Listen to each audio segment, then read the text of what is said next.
بسم الله الرحمن الرحيم الحمد لله وحده والصلاة والسلام على من لا نبي بعد أما بعد. د جامع اسلامي د امتحان په باره کې اکثرو ملګرو رابطې کړي دي او غوښتنه یې کړې ده چې د امتحان طریقه کار موږ ته واضحه کړی شي. د هغې دپاره موږ یو اته نقاط او اته خبرې راجمع کړي دي دپاره چې د ملګرو رهنمایي وشي او هغوی ته په امتحان ورکولو کې اسانتیا وي. نو اولنۍ خبره دا ده چې اکثر ملګري دې پوښتنه هم کوي چې امتحان د کومو کسانو لپاره دی. نو د دې جواب دا دی چې امتحان د هغه ملګرو دپاره دی چا چې په 1443 یا د مخکیني نوي تقدیمونه د اوس چې کوم تقدیمونه بند شو همدغه تقدیمونه یې کړي او دغه کې خپل ثبت نام کړی او د هغې نه وروسته د هغه شهاده یا سرټیفیکیټ بغیر د عربۍ والی او د هغې رول نمبر ته المؤهل لدخول اختبار اللغة العربیه لیکلي. دا پکې ضروري ده چې ټولو هغه ملګرو چې تقدیمونه کړي دي او هغې ته یې لیکلي چې المؤهل لدخول اختبار اللغة العربیه، مطلب ته د دې لایق چې ته امتحان ورکړې. همدغه شان یا ورته په انګلیش کې ایلیجبل لیکلی نو دغه ملګري به امتحان ورکوي. د دې امتحان وخت څه دی؟ نو د دې امتحان وخت د خالي ورځه او په دویمه میاشتې په 26 تاریخ، مطلب 2022 دویمه میاشت او 26 تاریخ، او وخت یې دی مازدیګر 5 بجې د پاکستان وخت موافق او د افغانستان وخت موافق چې کوم دی هغه 4:30 بجې او د خالي په ورځ به دغه امتحان ورکولی شي.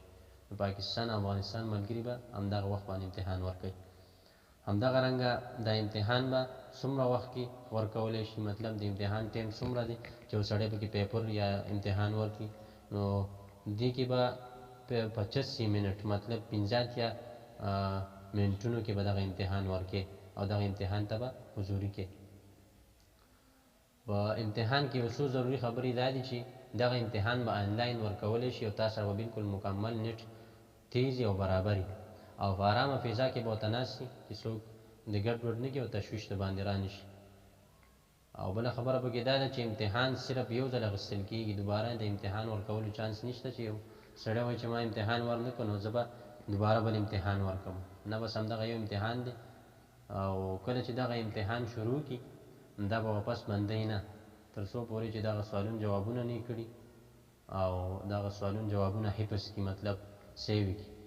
همدغه رنګه بله ضروري خبره پکې دا ده چې کله یو څوک امتحان ورکوي دغه امتحان به دا په خپله ورکوي، بل چاته به نه وي چې زما رقم الطلب په دې حالت کې دی زما دپاره امتحان ورکړه.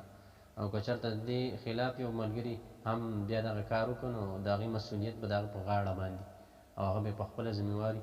همدغه رنګه په امتحان کې به یو سړی د ټرانسلیټر نه مدد نه غواړي چې یو لغت باندې نه پوهېږي، په یو لیکلو باندې نه پوهېږي او ته ټرانسلیټر راواړئ او د هغې نه مدد واخلي او په هغې باندې یو شی ټرانسلیټ کې ترجمه یې کړي او بیا د هغې جواب وکړي.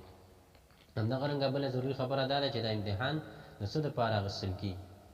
دا امتحان چې اخیستل کېږي دا دې دپاره اخیستل کېږي چې ستاسو د عربۍ ژبې مستوا وګوري، مطلب ته څومره په عربۍ باندې پوهېږي. او دویمه خبره پکې دا ده چې ستاسو قابلیت وګوري چې آیا تاسو د بیچلر یا بکالوریس لیسانس دپاره چې کوم کلاسونه دي هغه اخیستلی شئ که نه. اول به تاسو عربي زده کوئ نو صرف مهمه خبره پکې دا ده چې د عربۍ په ژبه باندې ته پوهېږي او که نه پوهېږي. که چېرته پوهېږي نو تا بیا ډایرکټ په ډایرکټ به بیچلر کلاس چې کوم دی بیچلر کلاسونه چې کوم دي په هغې کې به دې کښېنئ او دغه شان لیسانس کلاسونو کې به دې کښېنئ. او که په عربۍ باندې نه پوهېږي نو بیا د باندې اول عربي زده کوئ او د هغې نه وروسته به بیا په دغې کلاسونو کې کښېنئ. د امتحان طریقه کار، امتحان طریقه کار په لاندې لینک به کلیک وکړئ. لینک به انشاءالله زه تاسو ته ډسکرپشن کې پرېږدم او په هغې باندې به کلیک وکړئ او لاړ به شئ چې ستاسو کوم رقم التسجیل دی هغه به په اسم المستخدم کې هم ورکړئ او دغه شان په کلمة السر کې به هم دا خپل اسم د رقم التسجیل ورکړئ، مطلب یوزر نیم کې به هم دغه رقم التسجیل ورکړئ دا خپل دغه چې کوم دی رول نمبر او دغه شان په پاسورډ کې به هم دغه ورکړئ. بله خبره دا ده چې امتحان کې به څو سوالونه یو څنګه به نو تیرو کلونو کې د دې امتحان چې کوم د دې تقریبا 3 قسمه سوالونه په هغې کې اوس پته نه لګي کېدای شي بدل کړي یا به همدغه یا به نوري یا به همدغه کې څه ترمیم او تبدیل کړی. نو هغه درې قسمه سوالونه چې وو هغه داسې وو چې یو فهم المسموع، مطلب تا ته به یو آډیو دغه راوړې وه خبرې او تا به هغه اورېدې، بیا به په هغې کې څلور نصونه مطلب څلور آډیوګانې به درته راوړې او د هغې نه به تا استفاده کوله، د هغه به دې اورېدی او بیا به دې امتحان ورکو.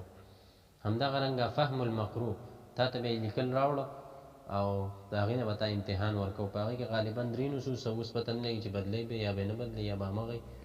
همدغه رنګه د دې نه وروسته بیا اختبار المفردات والتراکیب دا به درته راوړي، د دغې نه به تا امتحان ورکوو.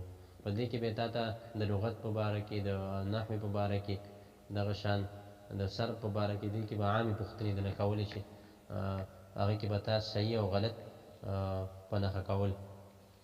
همدغه رنګه اخرنۍ خبره دا ده چې مونږ خپل رقم طلب رقم التسجیل چې کوم دی دا څنګه وګورو.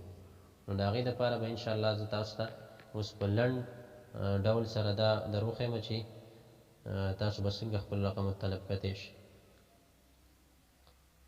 دلته به ما سره په د موبایل په سکرین باندې د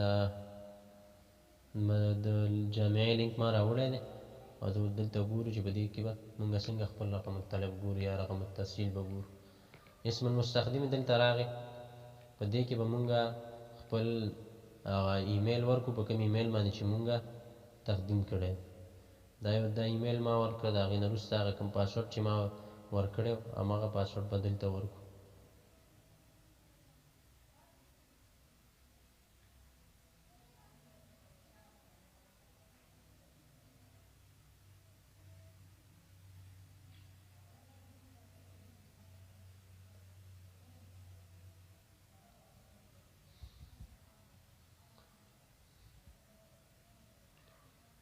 دلته چې راشي تاسو کتی شئ چې دې ملګري ته یې لیکلي تحت الدراسه او دا یې ورته نه دي لیکلي چې الیجبل مطلب ته د امتحان لایق یې، نو دا ملګری به امتحان نه ورکوي. دا یو څو ضروري خبرې وې چې موږ د امتحان په باره کې وکړې. که بیا هم کوم ملګري سره کوم سوال وي هغه موږ ته په کمنټ کې کولی شي، انشاءالله رهنمایي به وکړو. وجزاکم الله خیر. وصلى الله تعالى على خير خلق محمد وآله وصحبه أجمعين.